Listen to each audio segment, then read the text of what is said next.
Every association has a unique mix of reserve components and maintenance history, even compared to other associations of similar type and size. And that's because boards make different choices about maintenance and replacement. Some of those choices are wise, some foolish, and some just arbitrarily different. Here in this section of our Components A Deep Dive webinar, we show you 3 examples of associations that took advantage of the flexibility to customize their reserve component list to serve the best interests of their association. It's not always the simplest component list that's best. Sometimes you'll see the customization was done for financial reasons. Sometimes it's a decision to set your association up for success in the future. And sometimes it's a decision customized to serve the best needs of your association members. See what we've done in working with our association clients to customize their component list to fit their particular situation. Let's turn the page now and take a few minutes and look at some examples, some real reserve study projects and reserve component list shaping in action. We'll be able to show you in this section how shaping your component list can help you manage the cost of your association, creating a good plan rather than something that just is plain vanilla. We're going to create a good plan that meets your custom situation and helps guide your wise decision making. And I'll take the first example here. It's a client trying to figure out how to best handle their expensive elevator modernization project. Elevator modernization is currently a multi-month project and very expensive. This building has 2 6-story elevators. The building's 100 years old. They have very old elevator equipment. It's getting unreliable. And the question is when and how to modernize, how to manage this project through their reserve budget. So the issues here, number one, cost. It's going to be a lot of money to do this project. And they are a relatively simple group of owners, a simple building, and they don't want both elevators to be down and unusable at the same time. Often there's some economies of scale to get things done at the same time, but they only want to do one at a time. And what's interesting is we learned, speaking to their elevator service company, is that they're running out of people that are qualified to work on the old equipment at this building. They just aren't trained in this kind of equipment anymore. So the service staff is fewer and fewer available because they are, quite frankly, retiring. And similarly, the parts are pretty unavailable when something does break.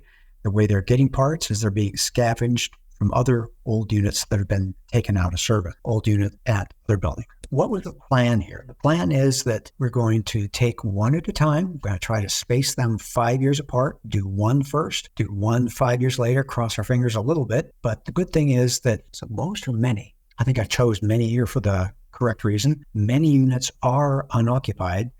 It's a lot of second homes for people in this downtown location. So it's not jam-packed with people. And so one elevator can pretty effectively serve the needs of the residents who might be there at any point in time. Now, let me talk through the strategy here. The strategy is that we walked them through this project. We developed a plan to space out their cash flow. They were going to squeeze 5 more years out of the old unit. I'm standing right next to and behind the old unit, looking across the elevator room to the newer unit. And they figure that if indeed this old unit dies, then they can live with the new unit for perhaps an extended period of time while they get in line to order the parts, get it project scheduled to get this old unit redone. Now, an important point to make is that the hoist units themselves, these big mechanical lift machines, they're not the issue. The hoists themselves are doing just fine. What we're talking about here with elevator modernization is largely the control systems themselves. So I'm standing behind the old unit. I'm going to move to the next slide. I've moved to the left. I was standing by the doors back here. Now I've moved to the center point. The new elevator is right behind me. And you can see here that this is the old control system with old relays. This is all very open. The relays are very big, the size of your hand. And this is the vertical control. And it's literally a screw drive where the potential floors move up and down and it's a little miniature of what's going on in the elevator a few feet away. And the controls are all fixed with little step screws. It was kind of fun to watch that little thing go up and down as the elevator goes up and down. But basically, it's old technology. It's very mechanical, and it's unsophisticated controls and the electrical components. Again, very loud, very noisy relay. Okay, from there now, take a few steps over here to the right and turn around, and let's take a close look at the new, recently modernized elevator. It's new technology. It's all electronic, nice lightweight aluminum housing. The relays that were the size of your hips are now smaller than a cigarette pack. Okay, they're nice and small. The controls are quiet. It's all printed circuit board technology. And what's very important is that the repairs, the staff to do repairs on this, and the replacement parts are all readily accessible. So this is an example of how we took a very simple, what could have been a 2 elevators modernized line item, pulled them apart, spaced them out, and this is going to serve the association well because it manages their cash flow, only one big hit at a time, and it also maximizes the life of their old unit. And for people like me that have been doing inspections for decades, it's kind of fun to see the old and the new in one room, both at the same time. Sean, let me turn it over to you, and you can talk about the example of a client that was wrestling with a fence decision. Thank you, Robert.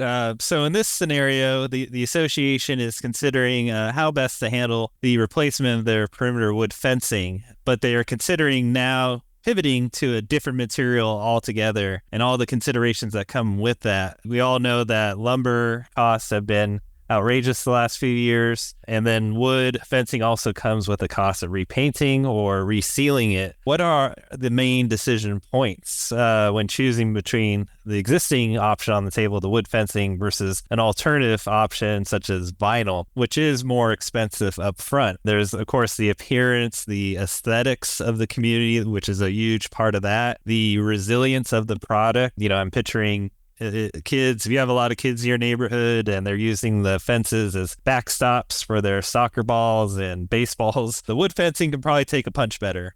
But if left alone, vinyl fencing should reach a longer useful life. So let's put this on the charts again. We're looking at our wood fencing, which comes with the repainting or resealing. The combined costs are $4,000 per year for that wood fencing if we want to restart this option again. Now, looking at the vinyl fencing, it's a much larger upfront cost, actually. However, because of that longer useful life, again, the deterioration cost per year is much lower. So if you go back to the prior slide, $4,000 a year versus vinyl with $3,333. So if you are opening sealed proposals and you go right for that total cost, please don't be too quick to dismiss the more expensive option. And, even though perhaps the vinyl fence was never considered until the past year, and the whole time you've been funding for a wood fence with your reserve studies in years past, it's a good opportunity to reach out to your reserve specialist and just ask, if we invest the extra $40,000 in this vinyl fence up front, how will that affect our reserves? Is that a responsible move? Can we avoid a special assessment? Do you feel this is a wise investment? Your reserve specialist should be able to help you navigate this. But again, the highest cost, sometimes it doesn't turn out to be the most expensive one overall. And some other examples where you're considering a different product, wood decking versus Trex decking or composite decking. The Trex decking, like the fencing, doesn't require repainting. You don't have to worry about termite infestation. Energy efficiency, this is really important for our apartment style and mid-rise and high-rise clients who have lights that are on 24/7 in the hallways, the stairwells, the parking garages. Considering switching to LED fixtures, which are more expensive up front, or conducting an LED retrofit where they can take your existing fixtures and remove the ballast from the fluorescent light, keep most of the fixture as is, and switching them to LED. This will have a huge cost savings benefit to the overall budget, your monthly utility bills, which will give you more flexibility across the board, including reserve funding. So spending money can be very beneficial for your community. It's not just keeping the wallets very tight and spending as little as possible. Definitely be curious and proactive and get the opinions of professionals in the different fields, because you could be missing very important cost savings that the community overall will enjoy for years to come. Fantastic, Sean. Let me tell the story here of a third example. It's a relatively new property with 74 buildings, 74 different roofs. We wanted to make sure that we were pointing this client in the right direction and helping them manage their cash flow and their expectations accurately. Our first assumption, our first idea was, well, it's $555,000. That's current cost, 25-year useful life, 23 years away. And this is the way it looks on an expense map, where it's you wait for 23 years and you replace it all. Obviously, some minor maintenance in the interim. But we started to think, if that really what's going to happen, there's a likelihood that some roofs are going to fail a little bit early. Some roofs are going to last a little bit longer. So we just pondered a moment and we realized there is a better way to do this. And look what we came upon. We decided that we would have an expectation here that 40% of the roofs would fail on schedule, 20% would fail a year early, and another 10% would fail 2 years early. And we paralleled it on the other side. And so rather than have a single $555,000 project, we ended up spreading it out over 5 years. And there's another nice advantage on this.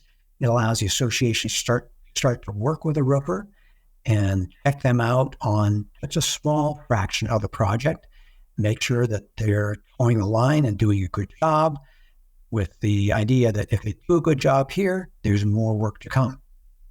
So it simplifies cash flow. It does spread out the roof project over a number of years. And so there is disruption arguably over a course of time, but that all goes away when you're thinking on a 25-year scale. So there's multiple ways to think about getting your project done. We split out the elevator project over a span of years. We are planning for this association to spread out their roofing over a number of years.